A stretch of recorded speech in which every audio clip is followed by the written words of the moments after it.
Today's special, we're serving Fridays, and our customers tell us they're awesome. I'm Carl Azus for CNN 10. We're getting started in the U.S. Capitol, where Senate Republicans have been working to get President Donald Trump's Supreme Court nominee, Judge Neil Gorsuch, confirmed to the High Court. A few Democrats have said they'd vote for Judge Gorsuch as well, but most of them have been working to block the nomination. And in the back and forth between the political parties, both a filibuster and the nuclear option came into play yesterday. We define these terms on Wednesday's show. You can find that in our archives at CNN10.com.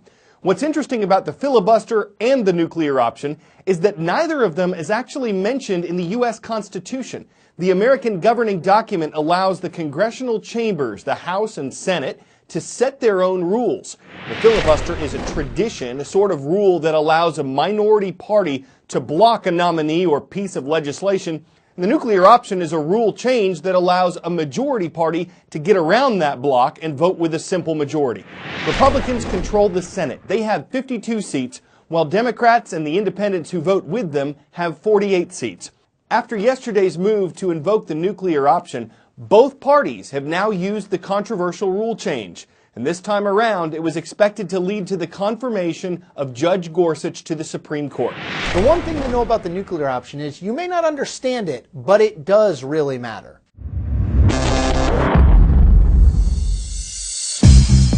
The nuclear option is sort of a commonplace term for a way in which the filibuster rules of the Senate are end run. Usually, to stop debate on any matter in front of the Senate, you need to get 60 votes. But if you use the nuclear option, you take that 60 vote margin and take it down to a majority 51 vote threshold. In 2013, Harry Reid, after months and months of threatening to deploy the nuclear option, actually did it. It's time to get the Senate working again. Not for the good of the current Democratic majority or some future Republican majority, but for the good of the United States of America.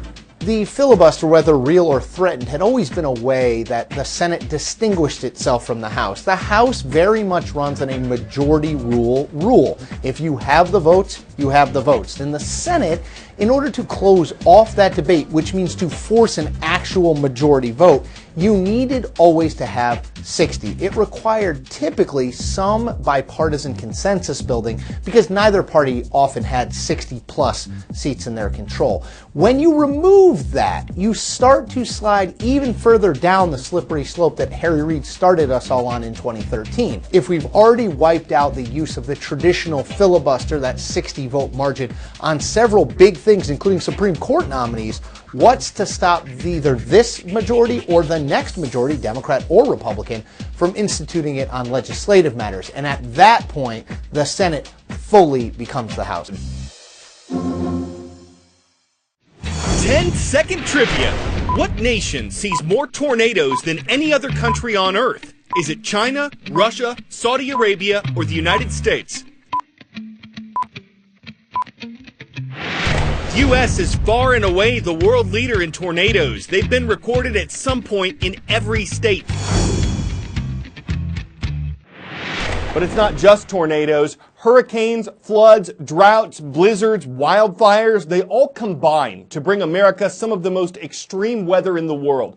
But given the fact that it's spring and given the fact that most tornadoes spin up between April and June, this is what's considered tornado season.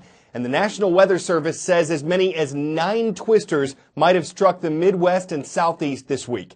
A system of storms thundered across the region, bringing hail, high winds, and soaking rains. In southwestern Georgia, a tornado up to 1.5 miles wide was seen. Hundreds of flights were canceled in Atlanta. Quarter-sized hail was reported in Alabama and Kentucky, and flooding was seen throughout Columbia, South Carolina. As the storms barreled through, several states were given tornado watches or warnings. Is that the same thing? When severe weather strikes, one of the most common questions we get, what's the difference between a watch and a warning? Well, just for comparison's sake, let's take this stoplight. Green light, yellow light, red light. Sometimes the National Weather Service will issue a hazardous weather outlook, an advisory. Treat this as a green light. Know that the possibility of rough weather is there, but go about your day as you would. Just stay alert. But as conditions tend to ripen, we may see a tornado watch issued by the National Weather Service. Use this with more caution. This means conditions are favorable for tornado development, and so you need to know what you should do in case a tornado strikes. That's where the warning comes in. If the radar has indicated a tornado or someone has spotted a tornado in progress, that's when the tornado warning is issued, and you should get to your safe place immediately. Stop what you're doing and seek shelter. By removing certain plants and trees, covering or filling in ponds, and using sound cannons, airports have a number of methods to keep birds away. Last spring, we reported on a border collie named Piper, who literally chased the birds from a small airport in Michigan. Some airports utilize trained falcons to do this.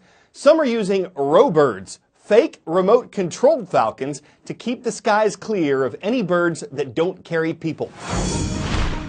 The row birds are basically robotic birds of prey. They look like and fly like real falcons, and we use them to chase away other birds from areas like airports. Birds and aircraft go badly together. Birds can cause problems in many areas, like the agricultural industry, the oil and gas industry. They're basically a drone, but not your everyday drone. The row birds mimic the flight envelope of an actual bird. We had to create a flight computer that was capable of thinking like a bird.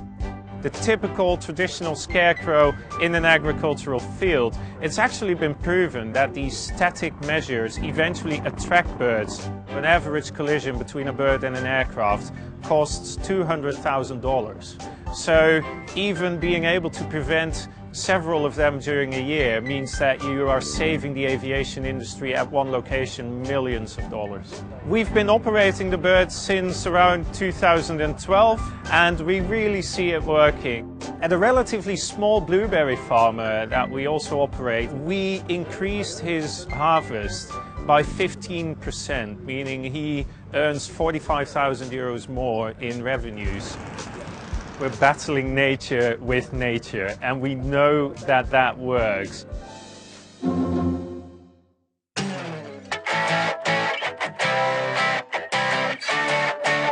This is like Jetpack meets Iron Man. It's the awesome-looking invention of a British entrepreneur. It involves 6 tiny jet engines, some body armor, some serious physical fitness, and while it looks fun in some clips, there is a learning curve. It's called Daedalus. Guess they thought Icarus was too lofty sounding. The company, Gravity, hopes to build 25 suits by the end of the year. They say it could travel hundreds of miles per hour if someone wants to try that. The estimated cost, $250,000 per suit. Now, saving up and shaping up to suit up and take that suit up could be a rigorous process that wouldn't suit everyone who'd be sore if they soared but then fell prey to gravity in the gravity suit. Don't fly too close to the sun, son, because no matter your drive, to survive and walk away alive from a high dive, you'd have to be made of Iron Man. That closes out the week for CNN 10. I'm Carl Azuz.